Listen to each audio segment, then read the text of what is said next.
Hello, everyone. Good morning once again. Welcome to this another hustle bustle day. This is your instructor in this subject, the teaching profession. Now, in this session, I am going to discuss about the first topic in the midterm period, which is the Code of Ethics for Professional Teachers.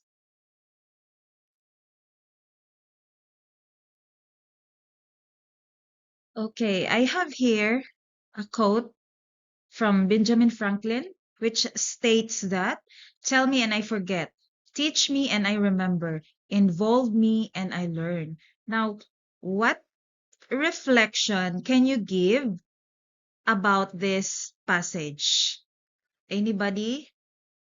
Okay, this particular quote simply emphasizes the importance of direct purposeful experiences or hands-on experiences because most of the time when all of the times in the teaching learning process when the instructor or the teacher will be giving activities like only giving lectures, only giving theories without hands-on experiences, most probably, or you will tend to just learn it in a small span of time, meaning there is no lifelong learning happens. Lifelong learning happens.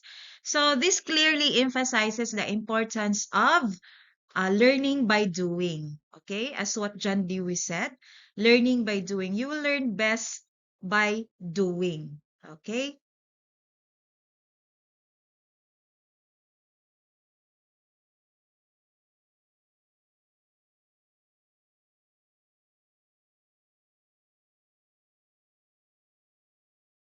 Okay. I have here an activity. You need to fill in the blanks with the correct answers. Before I am going to discuss the code of ethics for professional teachers. I have here number one. Blank is a person who facilitates learners to gain knowledge, skills, and values that enhance development. A person who has a knowledge, skills, attitude, and special trainings in the teaching, explaining, and educating. Now, what is your answer for this? Okay, so the correct answer is teacher. Next. Okay, blank is a guide of principles designed to help professionals act with honesty and integrity. A written set of rules and management to help them conduct their actions in accordance with its primary values and standards. Okay? What do you think is the answer for this? Okay, the correct answer is Code of Ethics. Now let's proceed. Okay, blank is a person who characterized by or conforming to the technical or ethical standards of a profession. A person who exhibits courtesy, consciousness, and generally manners that are acceptable, resulting improvement of the organization he or she belongs. Okay, what do you think is the answer? Is it a teacher? Okay, the correct answer is a professional, a person who characterized by or conforming to the technical or ethical standards of a profession. He or she is called a professional. Okay, next. Blank is the way in which one acts or conducts oneself, especially toward others and to the organization he or she is serving. Okay, what do you think is the answer? The correct answer is behavior. Okay, it's really important to have this particular characteristic, though, which is the behavior. Okay, next. Blank is an educational institution, private and public, understating operation with a specific age group of pupils or students pursuing defined studies at defined level, receiving instruction from teachers, usually located in a building or a group of buildings in a particular physical site. What do you think is the answer? The correct answer is School, of course, an educational institution, no, be it a private one or a public one. Number 6, blank is any individual seeking basic literary skills and functional life skills or support services for the improvement of the quality of his or her life. Okay, what is the answer for this? The correct answer is you, the learner, or you learners.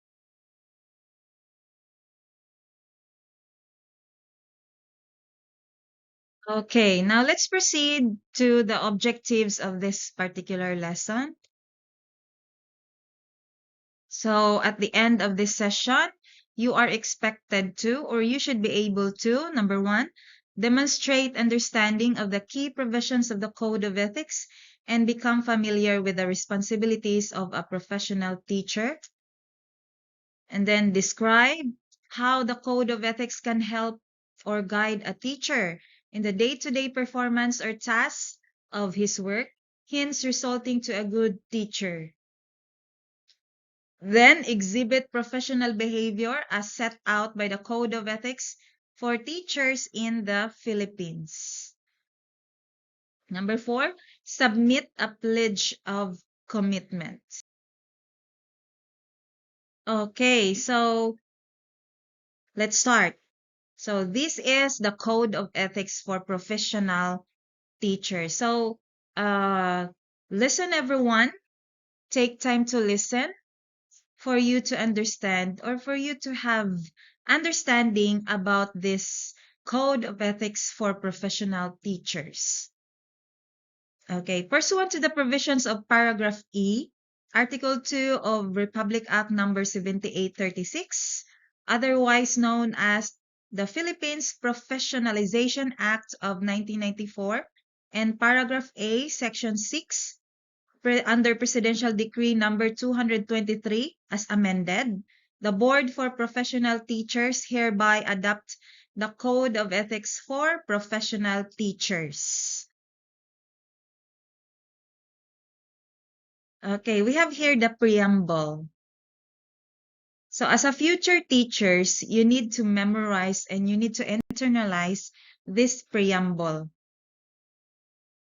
Okay, the preamble states that teachers are duly licensed professionals who possesses dignity and reputation with high moral values as well as technical and professional competence in the practice of their noble profession. They strictly adhere to, observe, and practice this set of ethical and moral principles, standards, and values. So this is the preamble for the professional teacher. So teachers do not only possess dignity and reputation, but as well as with high moral values, no? As well as technical and professional competence. So the totality of a teacher is holistic. No, naa siya'y behavior, naa po'y competence. Okay, let's begin. So this is the Article 1 of the Code of Ethics for professional teachers, we have Article 1, which talks about the scope and limitations. Okay, so Section 1, the Philippine Constitution provides that all educational institutions shall offer quality education for all competent teachers committed of its full realization. The provision of this code shall apply therefore to all teachers in schools in the Philippines. Section 2. This code covers all public and private school teachers in all educational institutions at the preschool, primary, elementary, and secondary levels, whether it is academic, vocational, special, technical, or non-formal. Now, the term teacher shall include industrial arts or vocational teachers and all other persons performing supervisory, or administrative functions in all school at the aforesaid level on full-time or part-time basis. So, basically, the term teacher does not only pertain to public school teachers. It also includes private school teachers in all educational institutions sa preschool, primary, elementary, or secondary levels, no? And then including also all industrial arts or vocational teachers. Oh, so they are all called teacher or teachers. Okay, let's proceed to Article 2. Now, Article 2 is all about the teacher and the state. Okay, the relationship between the teacher and the state, or the responsibilities of the teacher in the state. Okay, under Section 1, the schools are the nurseries of the future citizens of the state. Each teacher is a trustee of the cultural and educational heritage of the nation and is under obligation to transmit to learners such heritage as well as to elevate national morality, promote national pride, cultivate love of country, instill allegiance to the Constitution and for all duly constituted authorities, and promote obedience to the laws of the state. So, schools are considered as nurseries. What do you mean by nurseries? When you say nurseries, as this is something like a place or a home wherein a particular individual is being developed to grow. No, so as a teacher, they are considered, or teachers are considered as a trustee. No, saliganan of the cultural and educational heritage, and is under obligation, obligation. So we have teachers, we have the obligation to transmit to learners, you learners, such heritage as well as to elevate national morality. What do you mean by elevate? At least mapasa ka, no? The national morality, mapaprogress, no? Promote national pride, cultivate love of country, of course, and then instill allegiance to the Constitution and for all duly constituted authorities. Now, we have also here, number 2, every teacher or school official shall actively carry out the declared policies of the state and shall take an oath in this effect. Okay, that is Article 2. Okay, let's proceed to Section 3. This is still under Article 2, which is the teacher and the state. Now, Section 3, in the interest of the state and of the Filipino people as much of his own, every teacher shall be physically, mentally, and morally fit. Okay, so as a teacher, given that you will be teaching, you will be molding individuals. So as a teacher, you really need to be physically, mentally, and morally fit. Now, Section 4. Every teacher shall possess and actualize a full commitment and devotion to duty. Okay, so as a teacher, you should have this commitment, no, and devotion to your duty as a teacher. Dili lang kay you are just doing it, you are just teaching for the sake of your salary. So you should have the commitment, no? You should have a devotion, no, to your duty. Section 5. A teacher shall not engage in the promotion of any political, religious, or other partisan interests, and shall not directly or indirectly solicit, require, collect, or receive any money or service or other valuable material from any person or entity for such purposes. So this is uh, clearly explained. This is under the Code of Ethics. So if you are going to, if you are dreaming, if you are willing to become a teacher someday, take note that a teacher shall not engage in the promotion of any political, religious, or other partisan interests. That's why during election, if you notice, teachers are not allowed to do campaign or uh, not allowed to promote any political individuals in the social media because it is prohibited, strictly prohibited. And say, for example, a teacher has a father or a mother or a relative running for a counselor, for example, he or she cannot, um, he or she cannot, what we call this, uh, he or she cannot be one of the committees in the election process.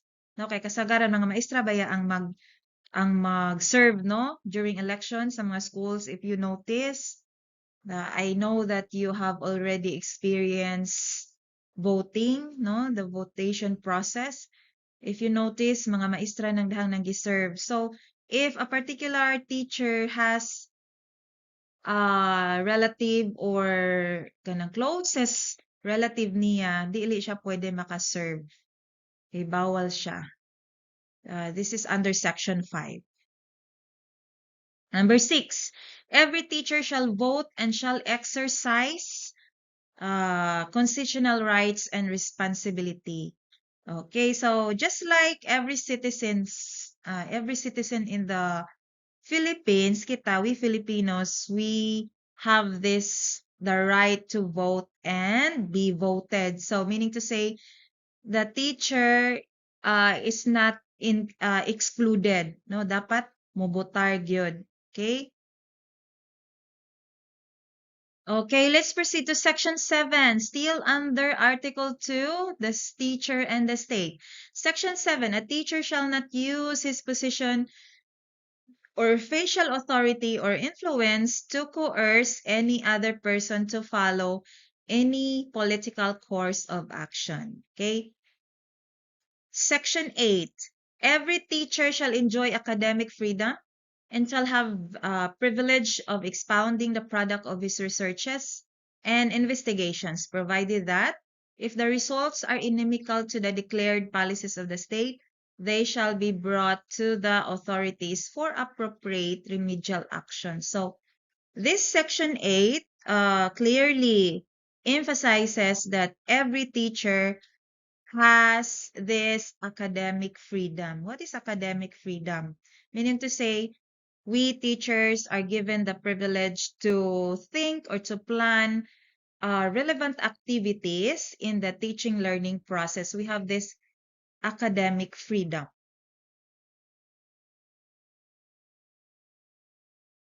Okay, now we will move on and we'll proceed to Article 3, which is all about the teacher and the community. If Article 2 talks about the teacher and the state, Article 3 now is dealing with or is all about the teacher and the community.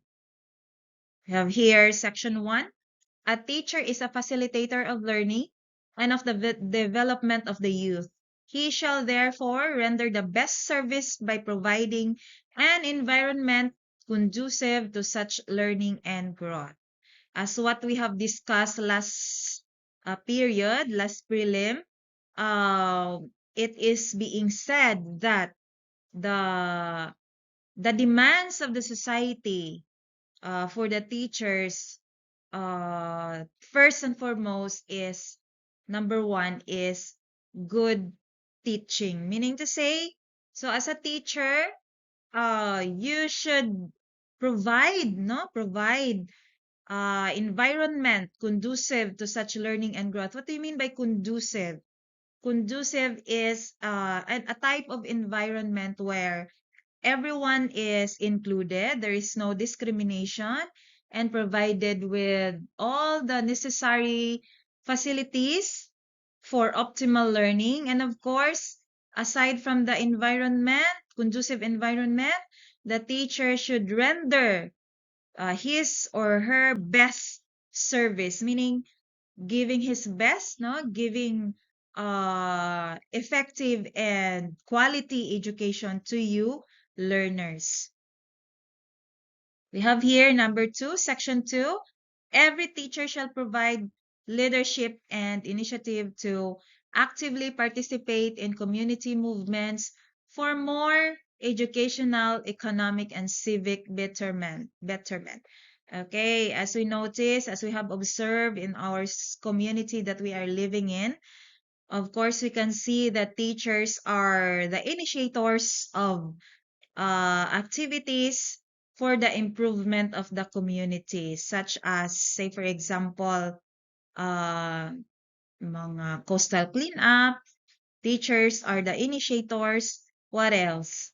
We have also other activities and programs in the community wherein we can see, no, in our very own eyes, that teachers are the initiators or the leaders.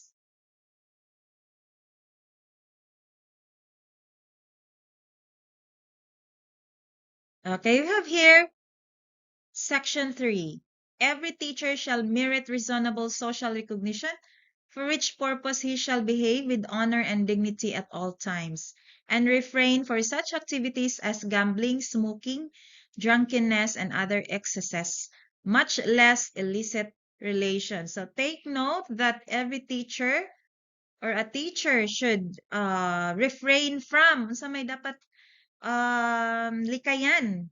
Activities such as gambling, sugal, smoking, drunkenness, and other excesses. Diba? Sa imnunon pa na, if mo inom ang ganing, you should drink moderately. Diba? Tanang excesses makadaot. Or tanang lapas or subra makadaot. Diba? Much less illicit relations. How much more illicit relations? What are illicit relations? Meaning to say, relations that are not relations that are prohibited. Like, say for example, mga bitsy teacher. So that is very unethical for him or her to do that illicit relation or an illicit affair. Okay, section 4. Every teacher shall live for and the community and shall therefore study and understand local customs and traditions in order to have sympathetic attitude, therefore refrain from disparaging the community. So meaning to say, as a teacher, you should understand what are the local customs and traditions sa community or within the community for you to have a sympathetic attitude. Yun na makasabot ka ba? That's the way they behave kay maumaday ilang naandan. Something like that. No? Okay, section 5. Every teacher shall help the school keep the people and the community informed about the school's work and accomplishments, as well as its needs and problems. So, as a teacher, it is your obligation to inform uh, the community about the accomplishments sa school or sa institution, as well as ang mga kinahanglanon and problems sa school, because the school or an institution has stakeholders. Who are these stakeholders? So this includes the parents, no, the barangay officials, the learners, the teachers, and the community linkages as well. So mao to'y mga stakeholders sa school. Dili man mo lambo ang usa ka school without the help of everyone. If ang teacher lang alone or ang mga nagdumala lang alone administration of the school ang pasagdan, dili man mahimong progressive no ang school. Of course, all the stakeholders are expected to contribute something, to do something with regards to the needs and problems of the school or the institution. Okay, section 6. Every teacher is intellectual leader in the community, especially in the barangay, and shall welcome the opportunity to provide such leadership when needed, to extend counseling services as appropriate, and to actively be involved in matters affecting the welfare of the people. This is very understandable. So, as a teacher, you should be an intellectual leader no in the community, and pwede ka mo offer og mga counseling services, especially there are a high risk of suicidal thoughts among teenagers rather. So you can conduct counseling services in your own community to at least or to mitigate that particular issue. Okay, number 7. Every teacher shall maintain harmonious and pleasant personal and official relations with other professionals, with government officials, and with the people individually or collectively. Section 8. A teacher possesses freedom to attend church and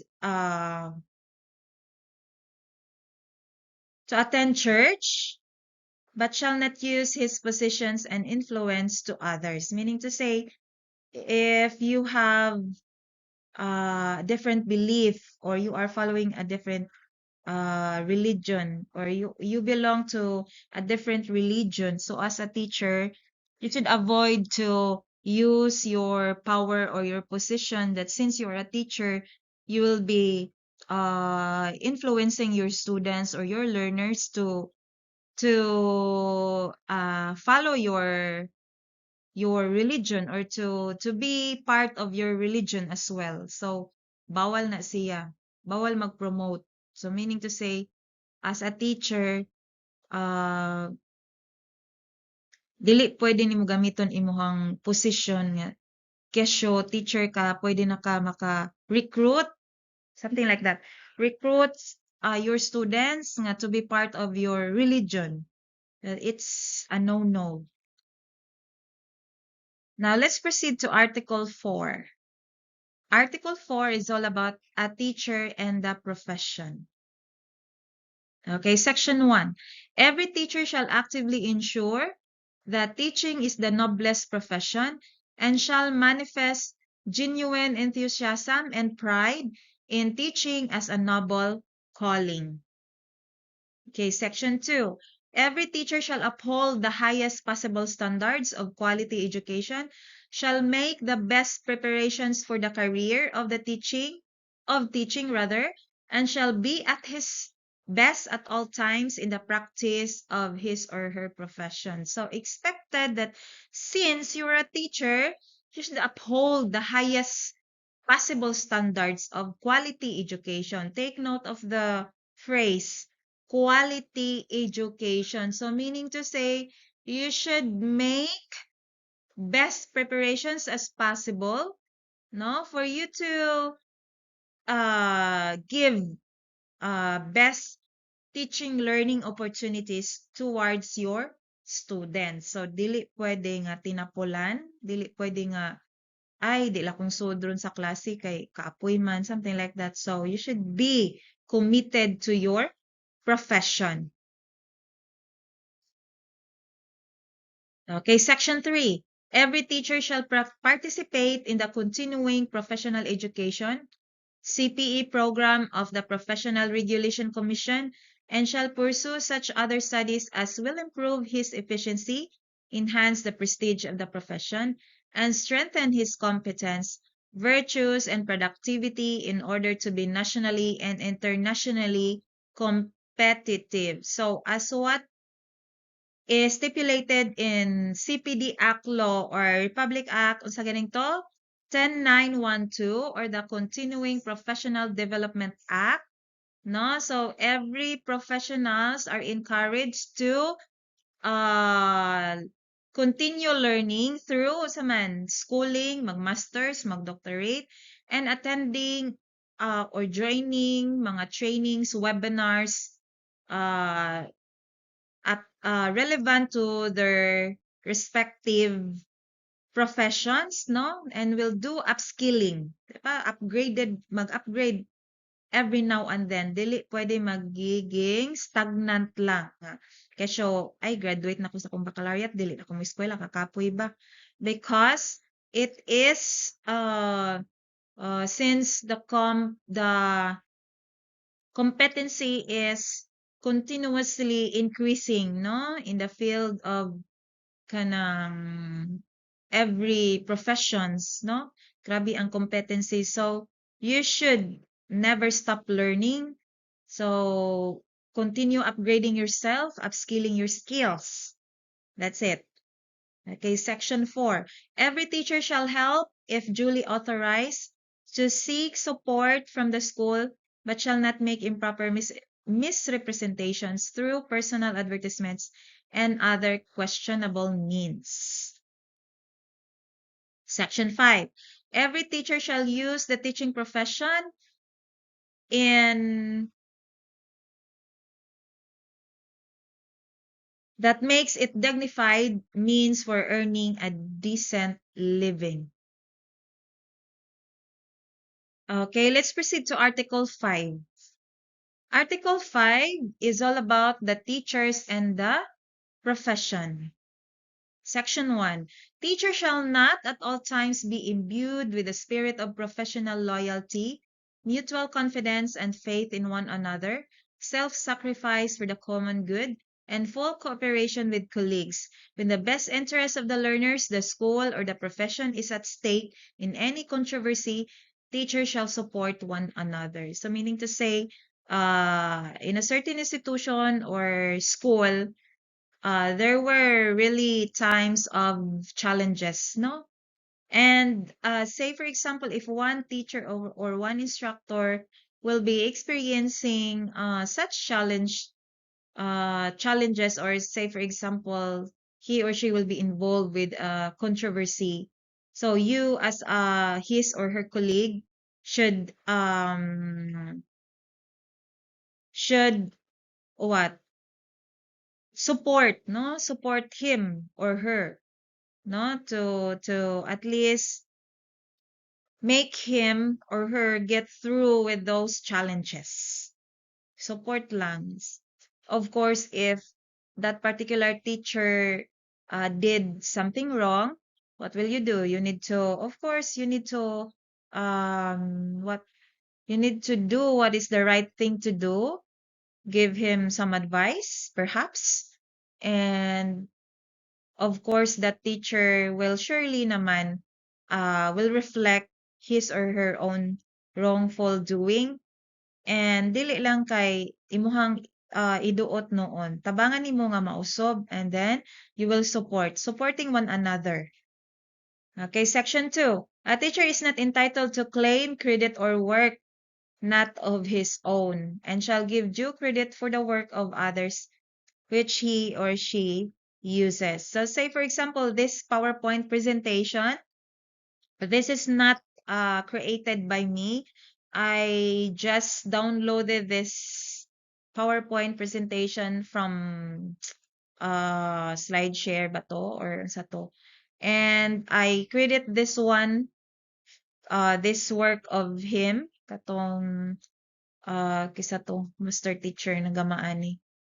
So, ing ana, you should give credit sa mga naghimo sa kanang particular mga learning materials that you are using, and dili nimo pwede nga angkonon nga imuha na. Okay? One concrete example also of this is kanang sa research, during research. So in researches, it is ethical that you should always acknowledge the author that the author behind the contentions that you are getting from the internet, or the ideas and thoughts that you are getting from the internet. You should acknowledge always the author. So, nga na.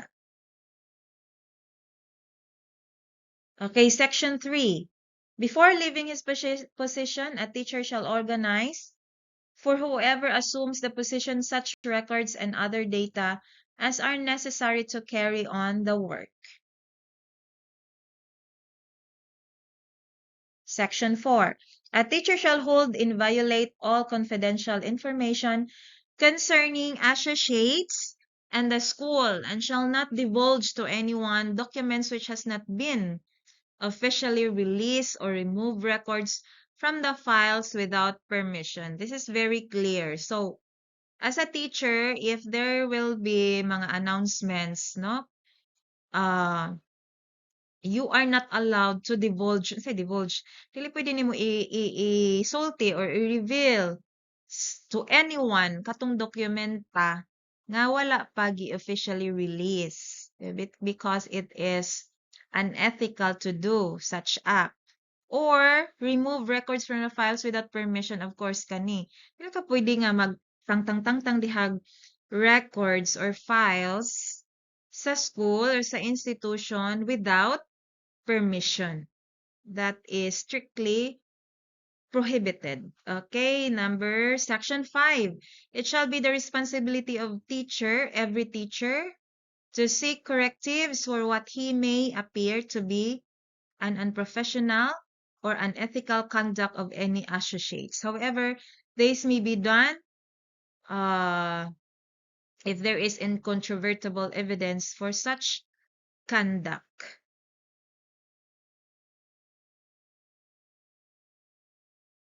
Section 6. A teacher may submit to the proper authorities any justifiable criticism against an associate, preferably in writing without violating the right of the individual concerned. Okay, say for example, if you have noticed that one of your colleagues or one of your co-teachers is having what we call this, kanang illicit affair, and then you are very concerned because, say for example lang ha, ato ibutang nga ang ang ang na-involved is your friend, and then teacher kauban nimo ang nahibaw-an nimo nga naay kabit, say for example nga na lang ha. So you can, as a concerned teacher, you can write it, you can put it into writing, mo-file ka og complaint, no, anya, imuha na siyang i-pass to the authorities. Kisa man yung mga authorities, pwede immediate supervisor, sa principal, or immediate head, and then ang immediate head na pud ana ang moadto sa higher office or sa division superintendent baron, for example. Ana. Dili pwede nga istorya-istorya lang. Dapat imong siyang isuwat, put into writing para legal, and then provided also that you have concrete evidence. Kaya di pud pwede og taka-taka ra kag suwat din wala kay ebidensya, nabakaroy picture nila, nabakaroy recorded conversation nila, yan ang mga evidences. Okay? Section 7. A teacher may apply for a vacant position for which he is qualified, provided that he respects the system of selection on the basis of merit and competence, provided further that all qualified candidates are given the opportunity to be, what is this? All qualified candidates are given the opportunity to be, makita ang words. Okay, so, if you pohon, you will be applying for the position of teacher 1. Of course, you will follow the selection process, no? And you should be informed also nga ang pagbase kung kinsa tong ma-item man is through merit and competence. Say for example, when you say merit, of course, ahead yun nimong naanay mga higher educational qualities like na master's degree, na doctorate degree, and then daghan experience, mga pila na 10 years na ba nga experience in the private schools, and then during demonstration dako pod siya og kanang naay rate. Of course, siya tong ma first in rank. And of course, you will respect that. Dili kay mo insist gyud ka nga nganong dili ako. Nga na. So, naa man na siya merit and competence nga gibasihan. And then you should respect that.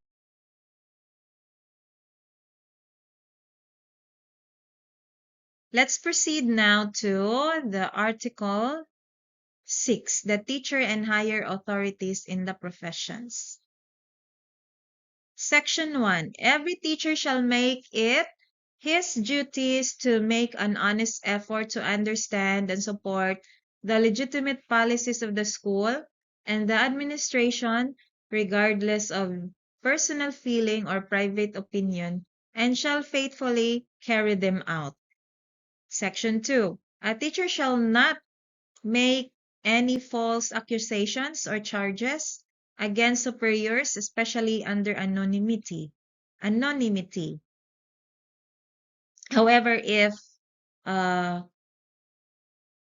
if there are valid charges, he should present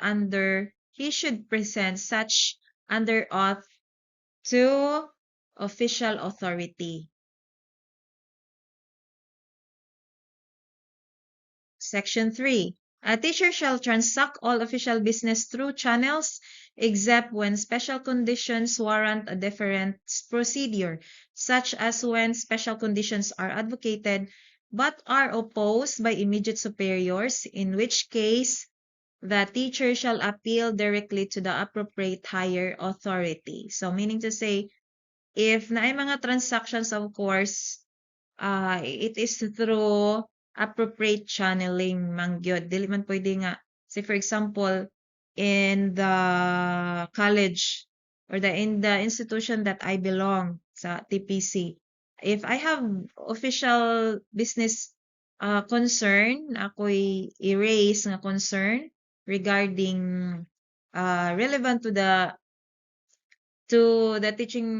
teaching, relevant to teaching or relevant to the work I handled no in TPC. Of course, proper channeling na first and foremost adto sa akong head, immediate head, before mo go dito sa president, okay? Or before mo go sa mayor. Dili pwede nga diretso ni mayor or diretso sa president. Dapat there should be a proper channeling, no? Depende sa rank. So, next in rank, higher in rank ni mo immediate supervisor. Say, for example, my immediate supervisor, it would be because I am appointed as the program head for Bachelor of Arts in English Language.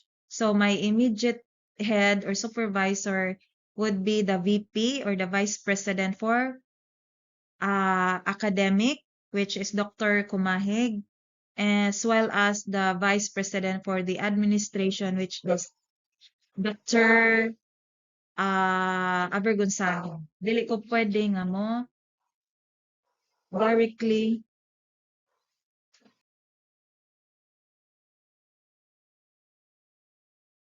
Okay, let's proceed to Section 5. Section 5, every teacher has a right to invoke the principle that appointments, promotions, and transfer of teachers are made only on the basis of merit and needed in the interest of the service. Section 6. A teacher who accepts a position assumes a contractual obligation to live up to his contract, assuming full knowledge of employment, terms, and conditions. Okay, let's proceed to Article 7 of the Code of Ethics for the Professional Teachers. Article 7 is all about school officials, teachers, and other personnel. Section 1. All school officials shall at all times show professional courtesy, helpfulness, and sympathy towards teachers and other personnel. Such practices being standards of effective school supervision, dignified administration, responsible leadership, and enlightened directions. Section 2. School officials, teachers, and other school personnel will consider it their cooperative responsibility to formulate practices, introduce important changes in the system at all levels. Section 3. School officials shall encourage and attend the professional growth of all teachers under them, such as recommending them for promotion, giving them due recognition for meritorious performance, and allowing them to participate in conferences and training programs. Section 4. No school officials shall dismiss or recommend for dismissal at teacher or other subordinates except for a cause. Of course, walay mga officials nga pwede maka-dismiss or maka-recommend for dismissal for a particular teacher or other subordinates except if naay valid nga rason. Section 5. School authorities concerned shall ensure that public school teachers are employed in accordance with pertinent civil service rules, and private school teachers are issued contracts specifying the conditions of their work, provided that they are given if subsequent permanent tenure in accordance with existing laws. Okay, let's proceed now to Article 8.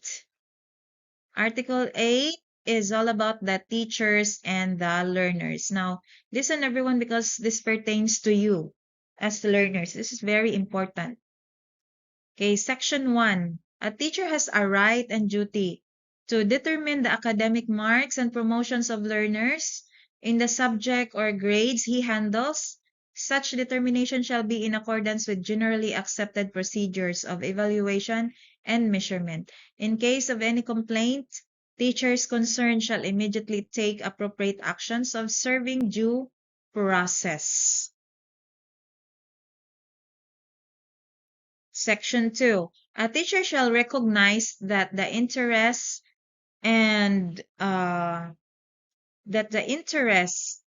of the learners are of first and foremost concerns, and shall deal justifiable actions impartially with each of them. So meaning to say, the first and foremost concerns for teachers unsa man shall be the interests of the learners. That's why the strategies or the teaching and learning activities are all anchored from your interests, from your needs and interests, which is in our EDUC 1, which is all about LCP, or the learner-centered principles. All teaching learning activities are anchored from you, the learners. Section 3. Under no circumstance shall a teacher be prejudiced or nor discriminated against by the learner. So meaning to say, there should be no discrimination. So everybody in the classroom, everybody in the institution are welcomed, with no discrimination. Section 4. A teacher shall not accept favors or gifts from learners, their parents, or others in their behalf in exchange for requested concessions, especially if undeserved. Okay, take note that a teacher cannot accept favors or gifts. Di pwede mo dawat og gifts from learners, no, or from the parents of the learners, or from other stakeholders, no, in exchange for requested concessions. Say for example, mo hangyo si teacher nga i-honor lang na akong anak bi taga-anti ka og kanang sa kay ihatag nga gift sa parent. So it is strictly prohibited and it is very unethical. Ano na siya, bawal na siya. Section 5. A teacher shall not accept directly or indirectly any remuneration from tutorials other what is authorized for such service. So kani. So if you are teaching in a particular school or institution, and then one of your students will ask or request you to have or to make tutorials separate separate time, no, from you. So you as a teacher, you are not allowed to accept, no, indirectly or directly any remuneration. What is remuneration? Bayad, no? Because it is strictly prohibited. Section 6. A teacher shall base the evaluation of the learners in merit and quality of academic performance. So meaning, kung unsa ang performance sa learner, you should give him or her the corresponding rating, no? Based on the merit, based on the quality of his or her academic performance. Okay, section 7. In a situation where, take note of this one. In a situation where mutual attraction and subsequent love develop between teacher and learner, the teacher shall exercise utmost professional discretion to avoid scandal, gossip, and preferential treatment of the learner. Now, di ba, I have already shared with you nga a teacher and a learner, say for example, you are having mutual attraction. So you can, pwede man mo magka-relation, but you should practice utmost discretion. Dili mo pwede nga magpasaya-saya, dili magpa-public display. So to avoid scandal, to avoid gossip, and preferential treatment of the learner. So, if naa mo sa classroom or if naa mo sa school, dili mo pwede nga magpasaya-saya like caring kay ka to avoid kanang mga gossip, no? And dili pud pwede nga imong i-Tagalog special treatment ang kanang imong kintahay na uyab nga learner, no? You should have an equal treatment of your students. Section 8. A teacher shall not inflict corporal punishment on offending learners nor make deductions from their scholastic ratings as a punishment for acts which are clearly not manifestation of poor scholarship. Okay? Si teacher, dili pwede mo inflict og corporal punishment. Like for example, if sa una kay we are used to experience mga sitting in the air, ibuad og init, no, maglukdo og kanang libro sa ulo, nga na pikas o pikas kamot na libro, dili na siya pwede ron, it is strictly prohibited. Ikaw pa'y makiha. Okay? Especially mga learners nga mga bulastog ba, mga badlungon. What will you do? You just need to give them advices, no? Constantly reminding them for their lapses. Nga ana ra, dili na pwede itong mga corporal punishment. Dili na pwede manglabay og eraser. Dili na pwede mamunal sa kamot og stick. Mga ingana. And then deductions from their scholastic ratings kani. This can be this can be ano nga na ni? This can be done provided that you have an agreement in the first day of school. Say, for example, in our case, I have clearly mentioned or it is being stipulated in the house rules that I will deduct a few minimal lang man pod, minimal deductions to those students uh, students who have submitted late activities to give credits for those who submitted on time. Actually, minimal raman sad. And this can be done or this is okay given or provided again nga nagsabot mo or kahibaw mo ba you are well informed of the house rules. This is for the purpose of instilling discipline kay mag-anad maggara man pud mo og walay mga due dates. Okay? Next, section 9. A teacher shall ensure that conditions contribute to the maximum development of learners are adequate and should have needed assistance in preventing or solving learners' problems and difficulties. Okay, I hope you are still there. Please bear with me because we are now on Article 9. Article 9 is all about the teachers and the parents. Of course, parents are one of the stakeholders of the school or the institution. Section 1. Every teacher shall establish and maintain cordial relations with parents and shall conduct himself to merit their confidence and respect. Every teacher shall inform parents through proper authorities of the progress and deficiencies of learner under him, exercising utmost candor and tact in pointing out learners' deficiencies and in seeking parents' cooperation for the proper guidance and improvement of the learners. That's why in basic education from kindergarten to senior high, there is what we called PTA or the Parents Teachers Association.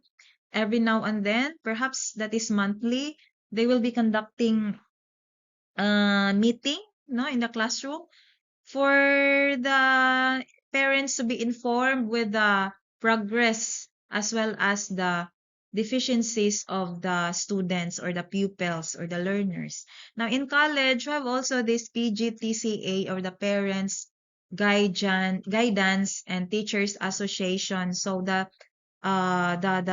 officers of this association are conducting I don't know if it is monthly meeting so discussing about also the progress and other concerns, issues and problems encountered by the learners. So that's it. Every teacher shall inform parents, no, through proper authorities of the progress and deficiencies of the learners.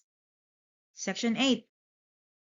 A teacher shall hear parents' complaints with sympathy, understanding, and shall discourage unfair criticism. So, say for example, naabaroy parent nga na ay complain. So, as a teacher, you should hear the side of that particular parent without any judgment. Imo sang paminawon, no? Imong sabton and dapat na ay fair nga kanang treatment or na ay fair judgment, no? Shall discourage unfair criticism. Okay, let us now proceed to Article 10, the teacher and business. Section 1, a teacher has the right to engage directly or indirectly in legitimate income generation, provided that it does not relate to or adversely affect his work as a teacher. So, si teacher, pwede kaayo tukod or maka-appeal directly or indirectly in legitimate income generation or any business, provided nga dili siya related no sa iyahang work as a profession, as a professional teacher, and dili pud makaapekta sa iyahang trabaho as a teacher. Say for example, kung si teacher magtukod og kanang unsa may ngan maninda og kana na ice candy sa classroom.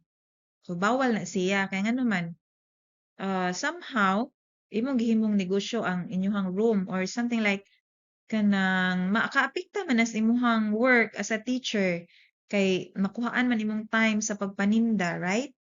So it is prohibited. Pwede ka mo engage outside na, no? Kanang dili makakuha sa imuhang working hours, no, as a teacher.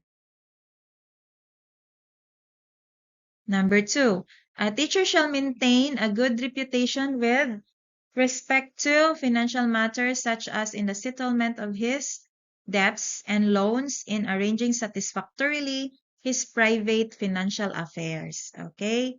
Dapat si teacher shall maintain a good reputation. Dapat nindot kag reputasyon, no? With respect to financial matters. Now, in the real scenario as of this generation or as of today's kanang situation, we can hear that teachers are having difficulty when it comes to financial matters, daghang mga loans and moingon gayong uban porlo na like kuwang, which is somehow true, probably because teachers are having minimal salary as compared to other professionals. So that's why the government is rather taking steps to at least elevate their salaries, no, or remunerations para dili kaayo na daghag utang si teacher. For at least okay ra man ang mangutang basta mobayad lang, right? Kisa may way utang dire, nindot kaayo nang way utang. Pwede ra man jud basta at least kamao ka mobayad. That's okay. And I believe that the the government or especially sa DepEd, they're having this rule nga pwede ra ka maka-loan if ang imuhang net is makaabot pag something like 7,000 baron. If ang imong net pay is 3,000 na below baron, di na ka pwede mo loan. So that's a concrete manifestation that the institution or the Department of Education is looking into the common good, looking for the common good for the teachers. Section 3. No teacher shall act directly or indirectly as agent of or be financially interested in any commercial venture which furnish textbooks and other school commodities in the purchase and disposal of which he can exercise official influence, except only when his assignment is inherently related for purchase and disposal, provided they shall be in accordance with laws and regulations, provided further that members of duly recognized cooperatives may participate in the distribution and sale of such books or purchases. Okay, so as a teacher, dili ka pwede nga mahimong ahente. Especially kung ahente ka, of course naman kay maimuha nga percent. Like for example, you are looking for a provider of books na kay particular book nga paliton for your subject. And then ikaw may ahinte because ang students daghan man na kay percentage nga maimuha, it is prohibited, strictly prohibited kay mahimo naman siya mo naman siya corrupt. It is a manifestation of corruption. So dili pwede. Dili na siya pwede.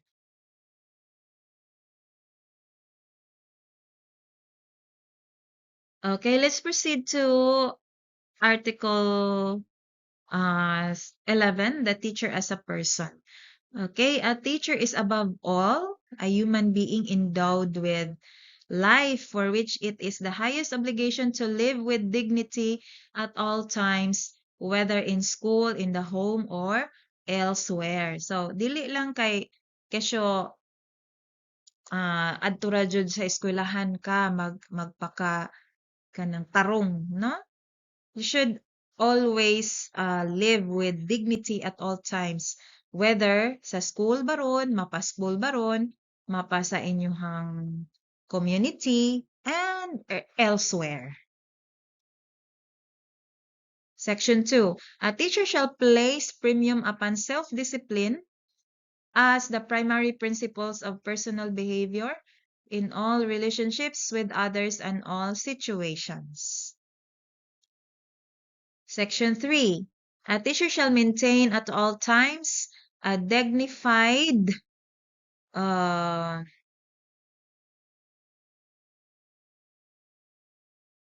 which could serve as a model worthy of emulation by learners and all others. So, meaning to say, you should act in such a way that uh, worth you are worthy of emulation, meaning to say worthy ka nga i-emulate. O sa emulate, worthy ka nga sundon. You displayed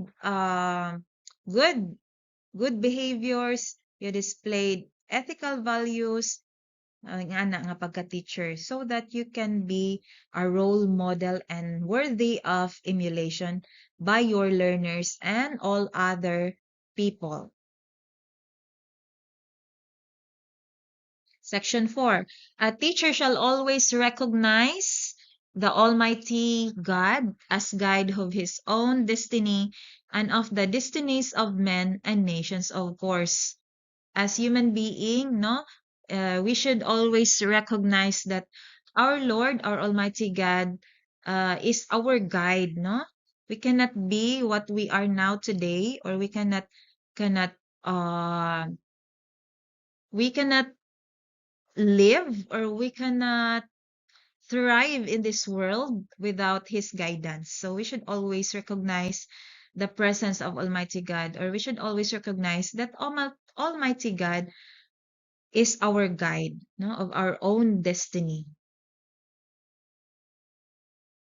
Okay, let's proceed now to Article 12, Disciplinary Actions.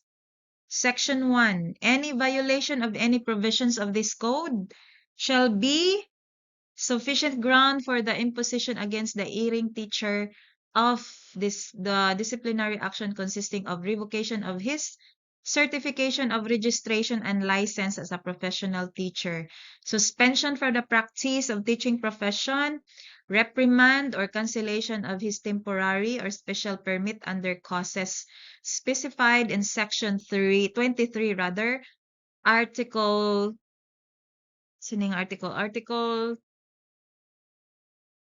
or Republic Act number 7836 under Rule 31, Article 7, Article 8 rather, of the Rules and Regulations Implementing Rules. Okay, so if naay mga ma-violate atong mga provisions under Republic Act 7836, say for example, katong having an illicit affair, if naa siya concrete evidence, of course, pwede kaayo nga ma-revoke ang license sa teacher and pwede siyang matangtang sa serbisyo. Di na siya pwede maka-teach. Mga kaso. Okay, let's proceed now to Article 13, the effectivity. Okay, this code shall take effect upon approval by the Professional Regulation Commission and after 60 days following its publication in the Official Gazette or any newspaper of general circulation, whichever is earlier. Okay, so I have here activity 2. You can just answer this one. You can just answer those activity on your paper and you will pass that one during our face-to-face classes. So now I have here, before I end my presentation, I have here a quote again, which says that I share what I know so that others may grow. This is coming from Walt F. J. Goodbridge, meaning to say, if you have something, if you have the knowledge, if you have the ability to share your learnings, do it. No, do it so that others may grow. Dili pwede nga imuhara i i sa imo harang kaugalingon. You should share that knowledge to others so that they may also grow. That's it for today. I hope that you have learned a lot from this discussion about the code of ethics for professional teachers. See you on our face-to-face classes. So again, try to answer activity 2. Uh, those are 2 questions only in the previous slides that I have shown to you. So write it on a one whole sheet of yellow paper and pass that one during our face-to-face classes. That's all for today. I hope you are doing well. See you on our next face-to-face classes. This has been your instructor, Vanessa Austero, signing off. Bye, everyone.